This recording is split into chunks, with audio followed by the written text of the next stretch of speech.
Happy long Christmas weekend po sa ating lahat. Ako si Benison Estareja. Patuloy pa rin po ang epekto ng dalawang weather system sa ating bansa.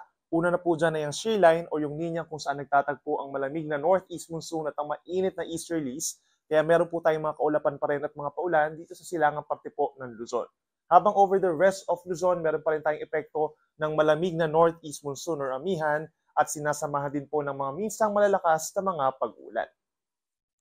Magandang balita naman po dahil wala tayong inaasahang bagyo na papasok ng Philippine Area of Responsibility in the coming days at mataas din po ang tsansa na hanggang sa katapusan na ng 2023 ay wala tayong inaasahang bagyo sa loob ng PAR. For today, meron pa rin po tayong mga paulan dulot ng shear line o yung banggaan ng mainit at malamig na hangin. Pinaka-apektado pa rin po ang mainland Cagayan, pababa ng Isabela, Aurora, and northern portion of Quezon. Yung mga pag-ulan po natin may kasamang mga pagkidlat, pagkulog, kaya pinag-iingat po natin sila sa mga posibleng pagbaha at pagguho ng lupa. Meron din tayong aasahan ng mga pag-uulan dito po sa natitirang bahagi pa ng Cagayan Valley at malaking bahagi ng Cordillera Administrative Region. Makulimlim na panahon, may mga light to moderate with at times heavy rains, kaya mag-ingat din po sa mga posibleng baha at pagguho ng lupa. Dito naman sa Ilocos Region, rest of Central Luzon, rest of Calabarzon, dito rin po sa Mindoro Provinces, Marinduque, Romblon, and Metro Manila, partly cloudy to cloudy skies naman dahil po sa northeast monsoon at sinasamahan lamang ito ng mga saglit na mga pag-ambon. Habang dito naman po sa may Kalayaan Islands, nababawasan na yung mga pag-ulan dulot ng paglayo ng low pressure area patungo po dito sa may Malaysia, habang sa malaking bahagi ng Palawan and Bicol Region, partly cloudy to cloudy skies pa rin at sinasamahan lamang ng mga isolated rain showers or thunderstorms, lalo na sa may Camarines Provinces and sa Catanduanes. Temperature natin for Baguio City nasa 16 to 21 degrees Celsius, habang sa Metro Manila 23 to 30 degrees Celsius. Sa ating mga kababayan po sa Visayas at sa Mindanao, fair weather conditions or maaliwala sa maraming lugar pagsapit ng umaga hanggang tanghali. Then medyo mainit pagsapit po ng tanghali hanggang 32 degrees Celsius over many cities po dito sa may Kabisayaan. Habang sa Zamboanga City, possible po hanggang 35 degrees Celsius. May mga pag-ulan pa rin naman po dulot ng localized thunderstorms, lalo na po dito sa may Eastern Visayas, Caraga Region, Davao Region, at hilagang bahagi po ng Panay Island.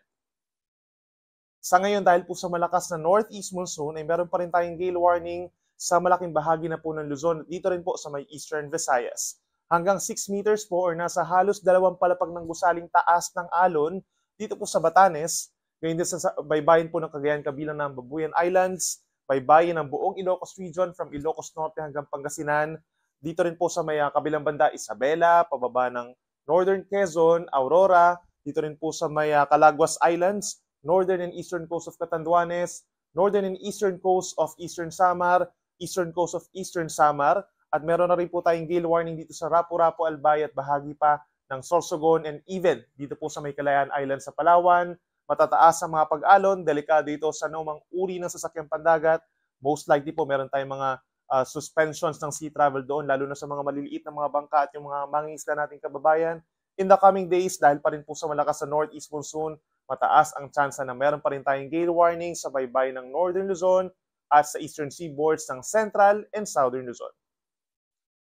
Bukas po ay bisperas ng Pasko, bahagyang ihina yung epekto ng shear line pero magpapatuloy yung mga paulan sa Northern and Central Luzon dulot po ng northeast monsoon. Then pagsapit po ng araw mismo ng Pasko at sa Martes, December 26, ay unti-unti muling lalakas ang epekto ng shear line at magpapaulan nito sa may eastern sides of Quezon, Bicol Region plus the eastern portion of Visayas and even dito sa may Caraga Region. Kung dito sa Metro Manila, partly cloudy to cloudy skies pa rin po ang iiral for the next 3 days at aasahan pa rin po yung mga isolated light rains dulot yan ng northeast monsoon. Yung temperature natin between 24 to 31 degrees Celsius. Sa ating mga kababayan po dito sa Cordillera Administrative Region, kabilang na ang Baguio City, makulimlim pa rin po na panahon ng iiral, epekto po yan ng amihan at meron tayong mga minsan malalakas na ulan lalo na dito sa may Apayao, Kalinga, Mountain Province, and Ifugao. May mga pulupulong mahinang ulan naman dito sa may Abra and Benguet. For Baguio City, temperature between 16 to 22 degrees Celsius.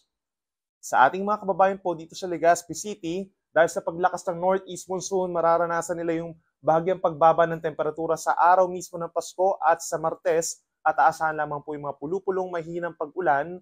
At pagsapit po ng December 27, possible na manumbalik muli itong epekto ng shear line at magkakaroon muli ng kalat-kalat na ulan and thunderstorms sa malaking bahagi ng Kabikulan. Sa ating mga kababayan po dito sa Metro Cebu, for the next 3 days, bahagyang maulap at minsang maulap ang kalangitan. Araw ng Pasko at saka sa bisperas po, mataas ang tsansa po ng mga localized thunderstorms sa hapon at gabi.